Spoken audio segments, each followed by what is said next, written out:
is Saturday, July 6th, and you are watching You Don't Watch Sports right here on the Feo Grande YouTube network. I am Bill Smith, and I am joined, as always, by the man, the myth, the legend, back to me in full color and visual clarity. Oh, Mari Ellis! Oh, Mari, how was your Uh, sports week? I'll agree. No, my sports week was nice. I had a good time, which we'll get into. But yeah, I had a good sports week. It was all right. No complaints for real. Excellent, excellent, excellent. And to follow up our last week, I just want to lead off with uh congratulations to Swerve Strickland continuing as the AW champion. I was hoping that that would happen, but was predicting Will Ospreay. I'm glad I was wrong in that circumstance. Uh AEW is not going to be one of our topics this week. However, we're going to move on to topic number one. We cover three topics here on You Don't Watch Sports, as we are the guiding light through the sea that is your sports conversation. Just sprinkle a little information into that sports conversation. Topic number one, I wanted to touch on something in the MLB, Omari, that's been going on, and we got to highlight it. A young man by the name of Paul Skenes has debuted in the MLB, and he's a little bit over a month now into his MLB career, and the man is just lighting the world on fire. He has had 5 games so far where he has won all 5. He has an ERA in the twos. He has Picture this. strikeouts out the wazoo. Let me find it here. I lost. We have Oh yeah, this picture sounds amazing already. absolutely. He plays for the Pittsburgh Pirates. He is 78 strikeouts so far in his very short time in the league, and he lives. He is this new modern version of a baseball pitcher that lives in the 100+ range. Like we used Oh, to be like in an pitch count. age. No, miles per hour. Um, we live in an, we used to live, our fathers lived in an age where that, like, maybe you had heard of one guy who could throw over 100, and like a couple of times Nolan Ryan Yeah, threw over 100 miles per hour a few times. pretty Um, sure. Bird Killer Man. Randy Johnson was never, like, he could, like, maybe he threw a few pitches That's what I'm saying. I'm north pretty sure he north was of 100, maybe a a few. couple, yeah. And then we graduated into an age where you had a guy who could, every time he threw a fastball, he could throw it at 100 miles per hour, but he could only do it maybe about 30 times. So he's your relief pitcher or your closer. He comes in the ninth inning and gets 3 outs. That's his job done. And he only had to throw that many pitches, so he could really gas it up and throw 100 miles an hour. We have reached an age now, as everything progresses, to where you have starting pitchers who can throw 5, 7 innings and just live at 100+ miles an hour, 100, 101, sometimes climbing up to 103. Omari, did you know that if somebody ever reaches 106 miles per hour, the batter would have to start swinging before the ball leaves the pitcher's hand? I didn't know the exact number, but I believe you brought this point up to me before. Yeah. We've already reached 104 plus. Um it feels like it's really only a matter of time for somebody to get there. I don't know how sustainable it would be for an arm. We're going to have to see how sustainable it is for somebody like Paul Skenes. Um, so far he is absolutely electric, and every single team in the league would kill to have this young man on their team. And when that kind of thing happens, I feel like he had to be highlighted in this long baseball season. So that's my topic this week for the MLB.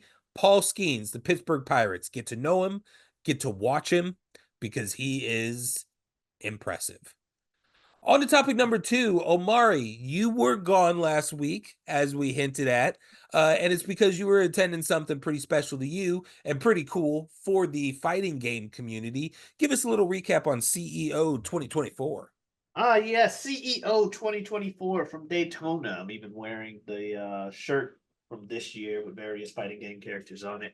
Anyway, that took place in Daytona this past weekend. Great time over the weekend. I'll go over a couple of the games that like had some good top eights and stuff. I managed to catch all the ones on Sunday. Smash was cool and everything, but Street Fighter 6 had some great results in its top eight with Is that third the place. big one? Like what is what's like considered the game to win at right now? So generally, it's going to be either Tekken, Street Fighter, or some surprise game that happens to outnumber those two. One year, I think Dragon Ball Fighters was the game for like one summer, like at Okay.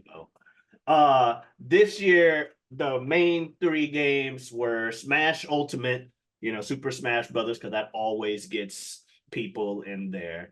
They had a top eight on Sunday in the arena, and that was a cool top eight to watch. Surprisingly, we had a couple of Roy players in the top. He's from Fire Emblem. He's got a sword. And he's not usually known, to my knowledge, for being in the top eights and stuff. But we had two of them in top eight, and multi-time CEO top eight person, The Buzz, got upset early in top eight, which made the top eight more enjoyable for me because, as great as The Buzz is, he plays in a runaway style that makes an already slow game all the more slower. I was Okay. so happy when he got. Yeah. Anyway, so congratulations to Cola for winning Smash Brothers. Meanwhile, Umi Show, who won Guilty Gear Strive 2 years ago, returned and got the championship over Leppin, who's known from Smash Brothers, who's one of the gods of Smash Brothers Melee, but had won Evo for Guilty Gear Strive last year. So Leffen got upset in grand finals by Umi Show with her soul. So congratulations to her.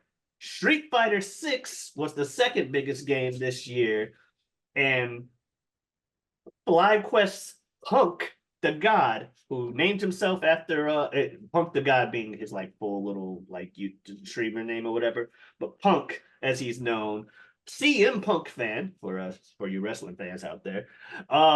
He won the title. He had been second place so many times at so many majors throughout this past year. He finally got it, finally got to hoist up that championship belt. Because, by the way, they hold up championship belts. We get actual wrestling championship belts and titles. You know what I mean? That's Like as the awesome. No, yeah, trophy. yeah. Mm-hmm. So he finally got to do that, and he recently moved down to Orlando. So it was a big,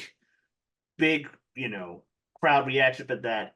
And then came the Tekken Top 8, which was the biggest game this year, Tekken 8, where it was the main story of that was this dude named Keisuke, I believe I'm pronouncing it right, from Japan, playing Kazuya Mishima.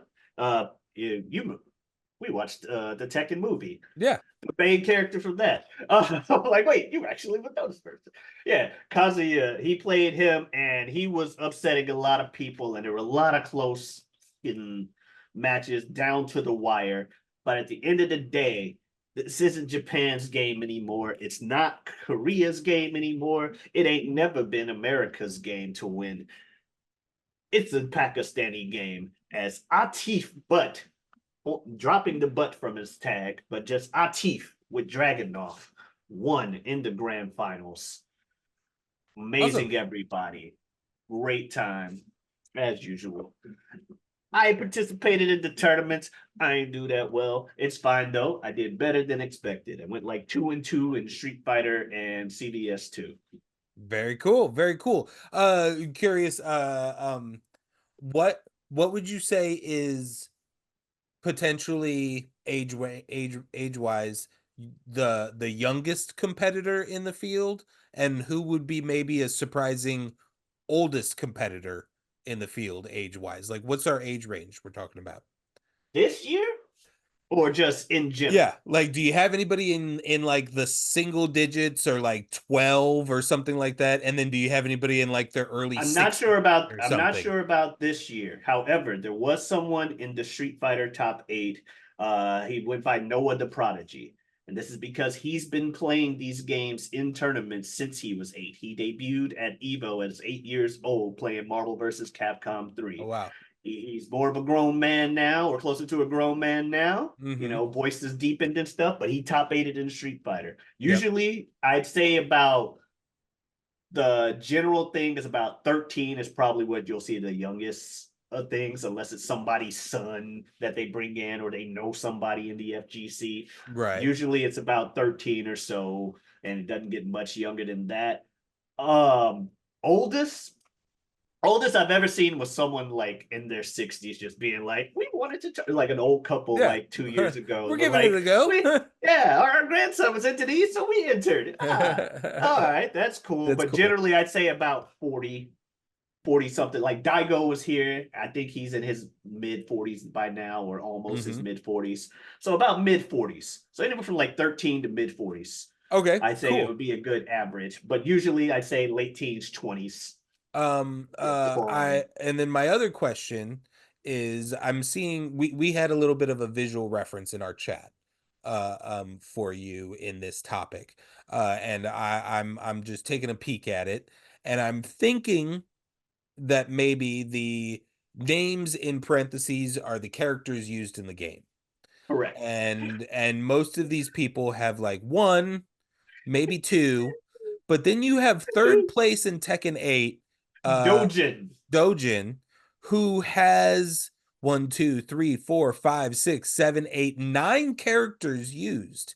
All That right. seems like it would be the opposite of what, like, probably most people are like, I'm gonna get one character, I'm gonna grind until I know every inch of that character backwards and forwards.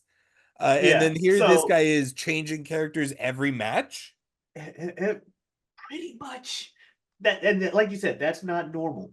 So every game you're gonna have like character specialists, character loyalists, blah blah blah, or people who, oh, a patch came out, I'm switching to who the new top tier is. Tokido is known for being a tier, person like that. However, every once in a while you get these people that are just like, I'm gonna learn as many characters as possible and switch it up as the matchup dictates. Oh, I'm playing this player, I'm playing this character.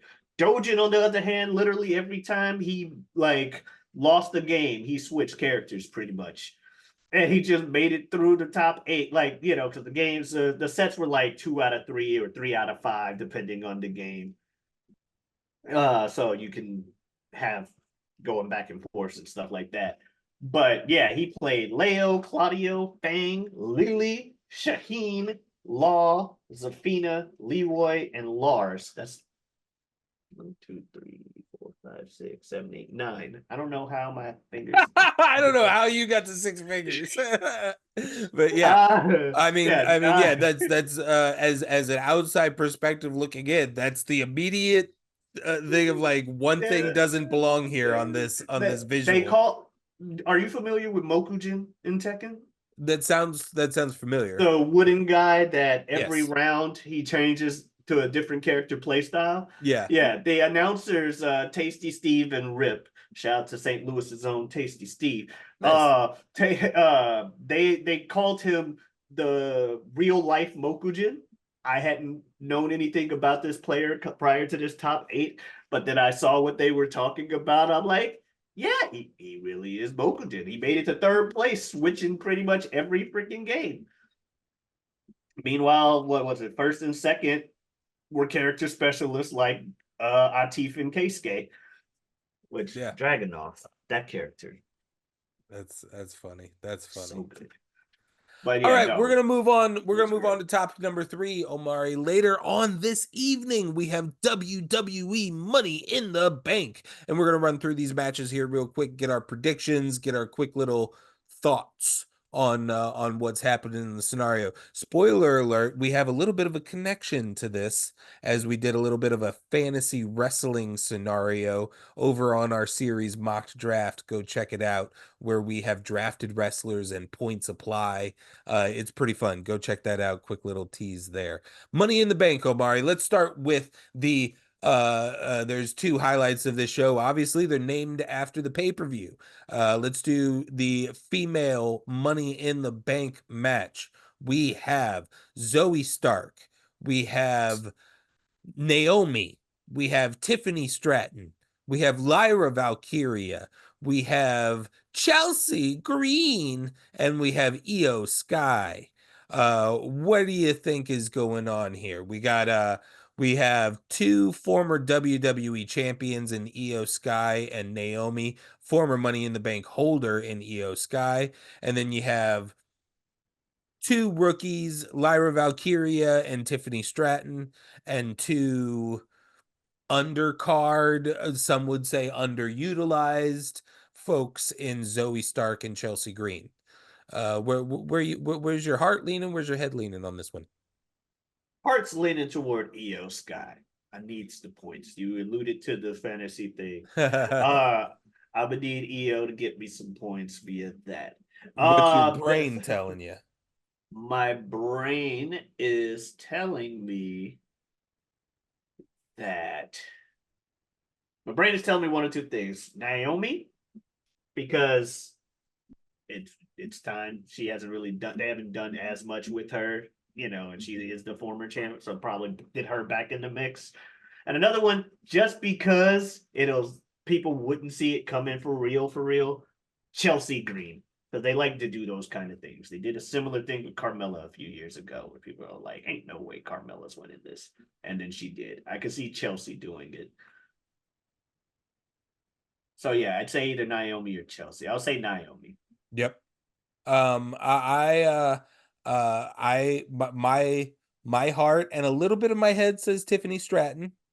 I mean, she's a villain character who would be perfectly suited to a briefcase, just like Chelsea Green could be, and she's a little bit more credible as a world champion potentially. I mean, if the Tiffy time isn't now, then when is it? Like if Chelsea Green wins it, I almost expect the first ever female cash in failure is on the horizon. I mean, Maybe. the way she wears the shortest elimination for a female from the Royal Rumble as a badge of honor. And I believe she Oh, has okay. 1, 2, and 3 in that record. um uh um That's hilarious.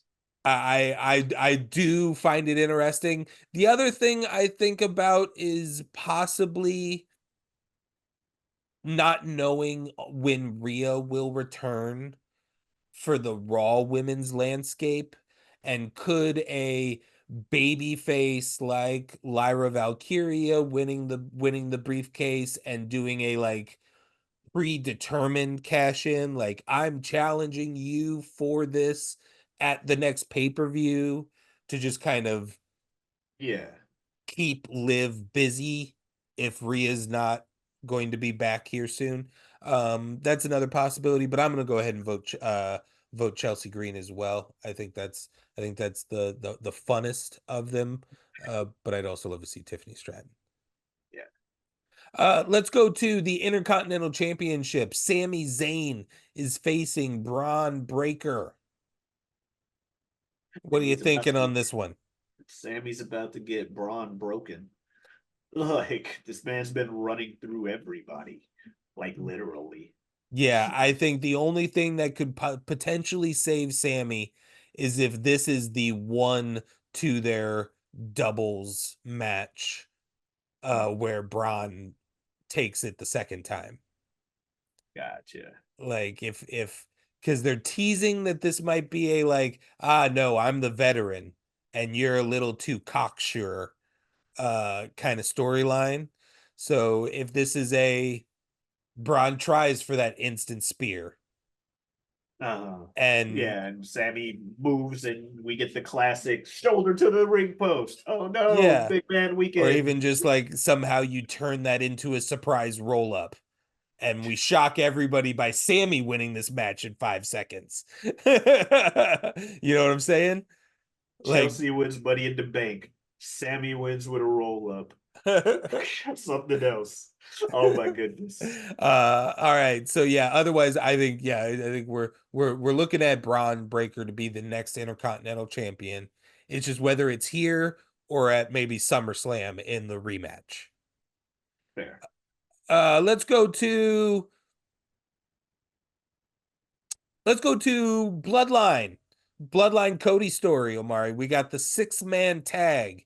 It is Kevin Owens, Randy Orton, Cody Rhodes versus the new Bloodline, Solo Sikoa, and then we're not sure. I mean, honestly, it could be a combination of the three. The graphic that they used on SmackDown last night seemed to have implied that it was going to be Jacob Fatu, Tamatonga, and Solo Sikoa with Tongaloa at ringside. What do you think's happening here? I I want to know who's getting pinned by who. mean, I feel like the new bloodline have to win just to keep them scary, even though I don't want them Yeah. I mean, if to. Jacob Fatu is in this match, this is Jacob Fatu's first match in the WWE. Oh, also true. So I see the Tonga that's not Jacob Fatu, obviously. Sorry, I'm not as familiar with their names. Um, but yeah, I see pretty much not Solo or oh no, the Bloodline's winning. Why do I care about who gets pinned on that team? I think Kevin can take a pin from probably Jacob.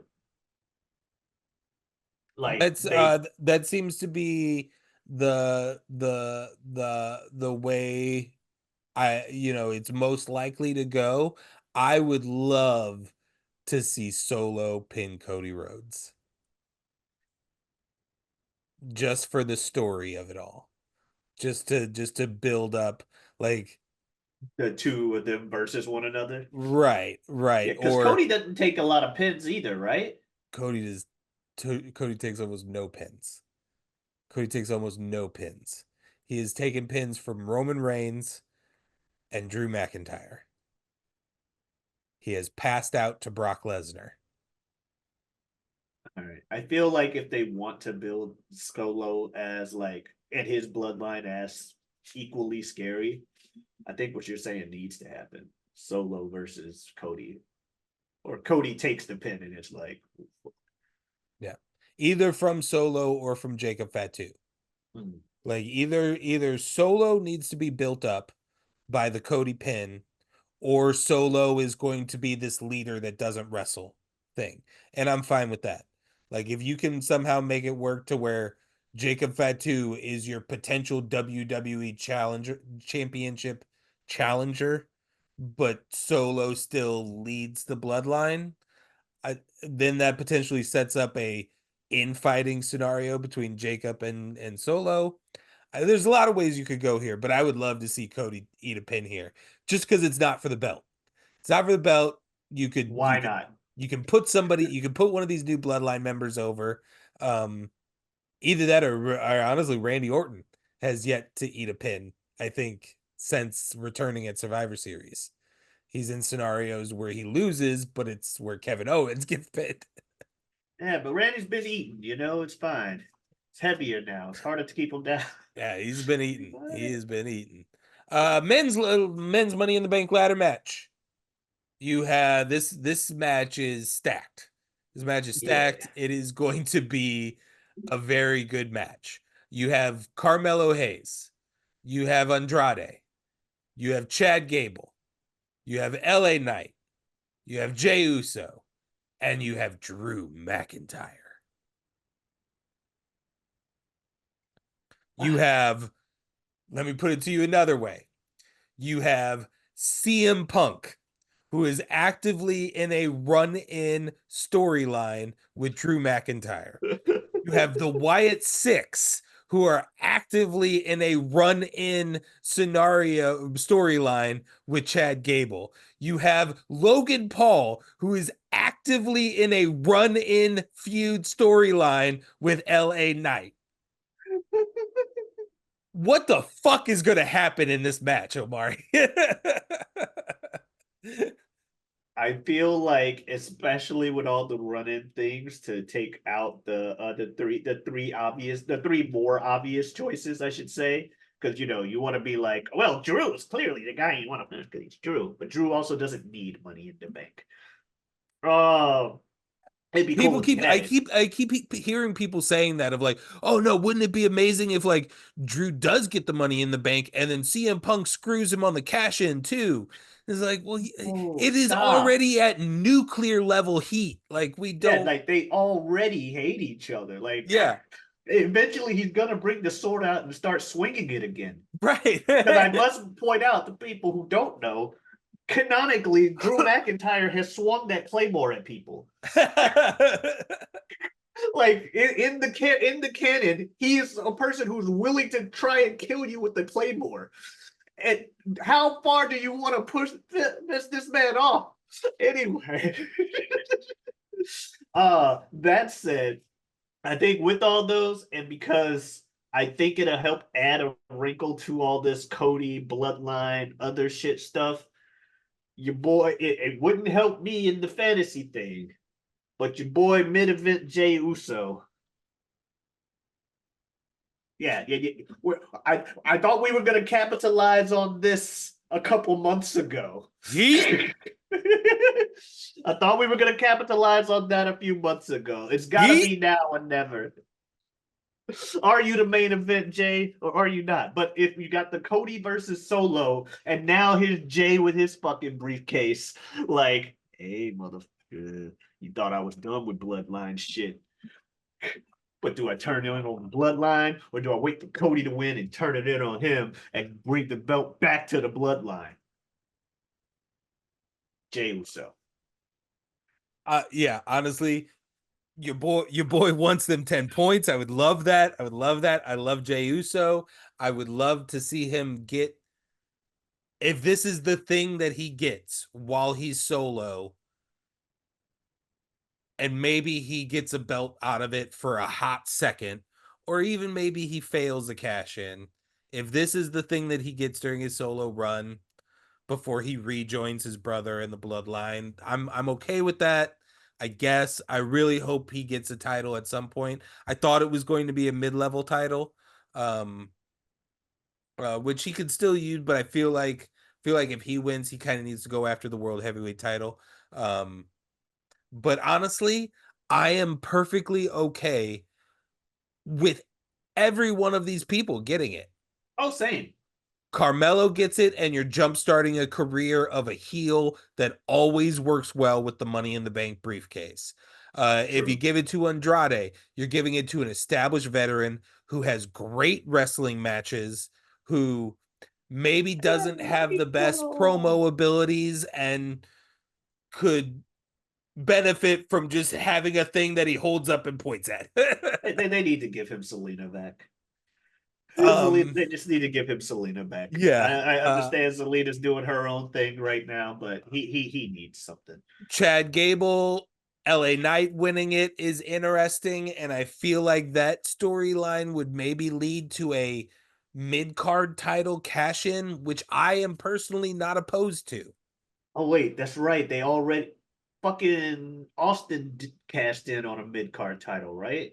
Because Right. for the longest it was only the main things, and I'm like, why is that even a thing? Oh yeah, Austin Theory's dumb. Because that's I all mean, I'm video not is. opposed to opening the doors a little bit. Like, Oh and no, but like maybe somebody gets the money in the bank and they go to somebody in the back and they're like, "Hey, you want to be a tag team?"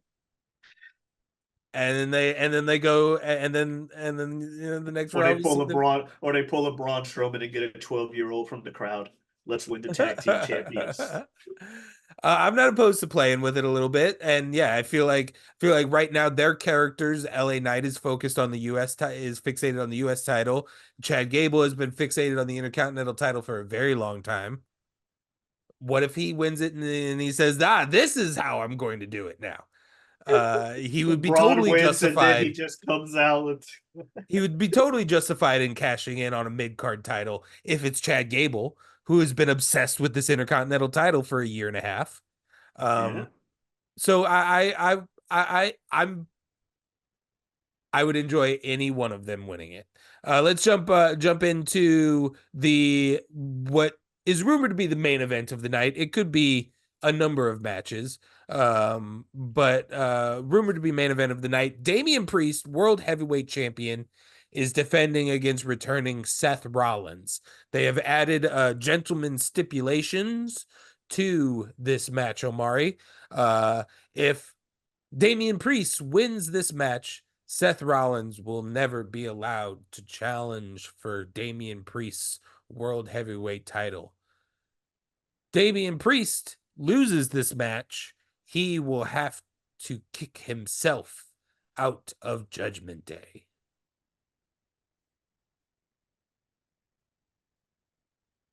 So,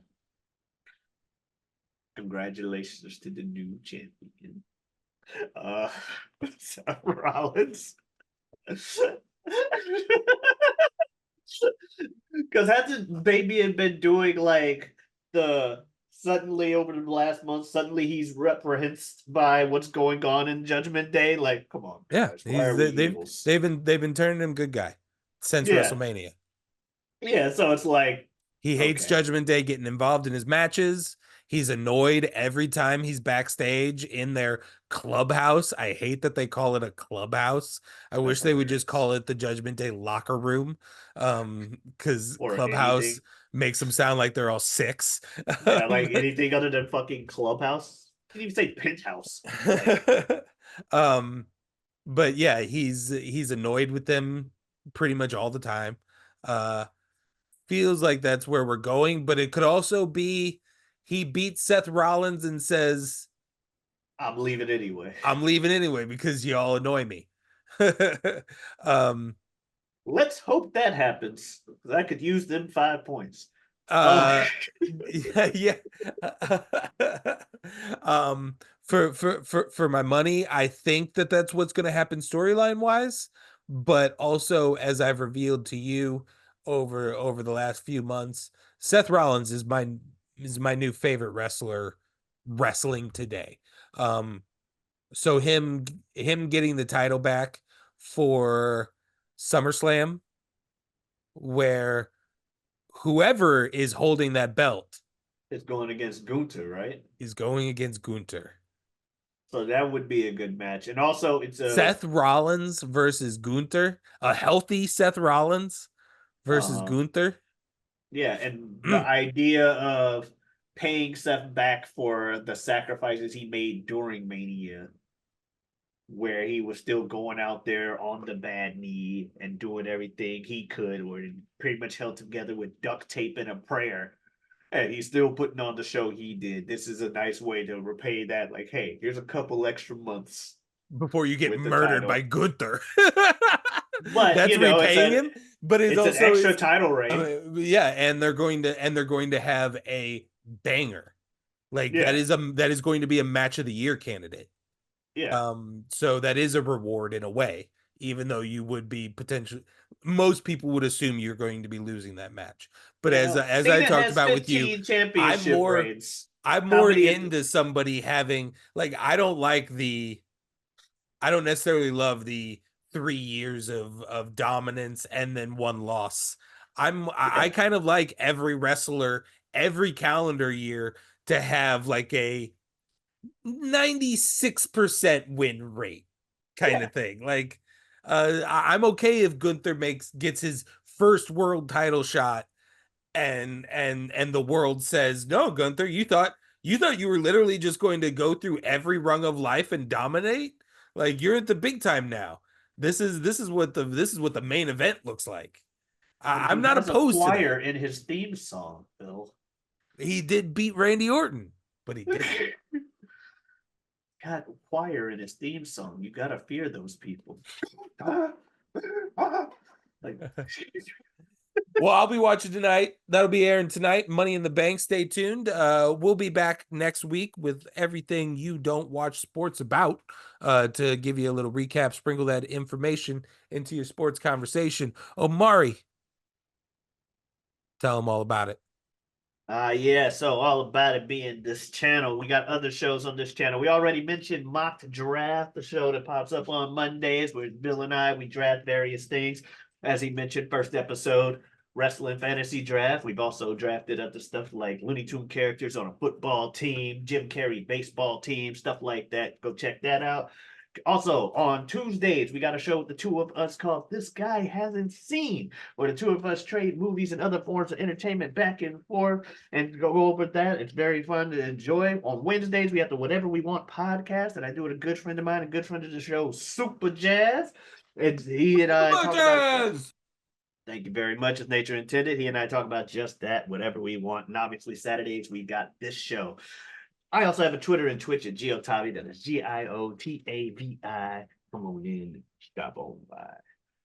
Really, you got anything else you want to say? Omari! I see it. Super Jazz says he wants to come back to the network. You're muted, or you didn't say anything. Oh, I was like, I mean, he's on the He is on the network. network. Whatever we want every Wednesday. That said, We gotta get him back on. okay. I'm just saying that I agree. All right, I agree as well. All right, well, everybody, thank you very much for watching. We'll see you next week.